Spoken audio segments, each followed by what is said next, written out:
had to go get cozy for this because NIGHTCAT Classic Tales are where I relive a past trauma for your amusement.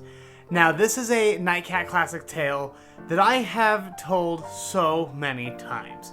You may even have heard it before, but it's such an iconic NIGHTCAT Classic Tale, I couldn't live with myself if it wasn't one of the first ones I told on this show. This is the story of the worst date I've ever been on. This is probably about 6-7 years ago. It doesn't really matter. I meet this guy on Tinder. He reaches out and says, "Do you want to go to a concert? It's classical music." And I go, "No, I'm not interested in a chamber orchestra." Only I said yes, and I was like, "Well, what do I have to wear?" And he goes, "I'm just wearing a button-up and jeans, don't worry about it." I go, "Okay." He goes, "Awesome, I know someone that can get us in. You don't have any plans for dinner, right?" I go, "No." And he goes, "Awesome, why don't you just come to my house? The concert's at 7:30, just come to my house at 6, and we'll head up there and we'll go to the concert." I go, "All right, fine." And I get dressed, go to his house. Pull into the parking lot, he's sitting in the parking lot. And he says, "You haven't eaten dinner yet, have you?" And I go, "No." And he goes, "Oh, okay, here, I made you a sandwich." And he handed me a sandwich on a paper plate wrapped in tinfoil. He says, "It might taste a little funny because the ciabatta bread is old." Now, to every other normal English-speaking person, when you say, "You don't have dinner plans, do you?" and then you plan a date for an hour and a half before the event, that means you're gonna go out and get dinner. But nope, I got a tinfoil wrapped sandwich on a paper plate with old bread. We're heading up to the concert, and he's like frantically looking for parking. He's looking all over the place. He can't find any parking anywhere.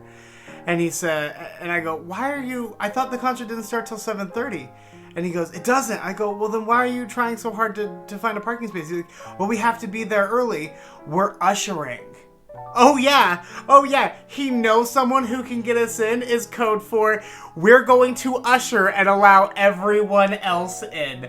And then he says to me, "I guess we could have paid for tickets, but who has $15?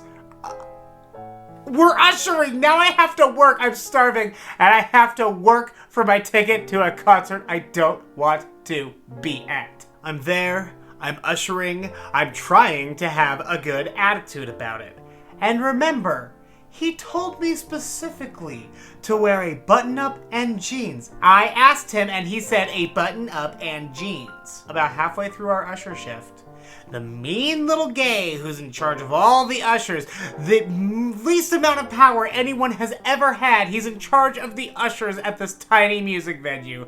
He walks up to me and this guy and he says, "You know what, actually, I'm gonna have you two take your seats because I found a couple people who are a little more dressed for the part."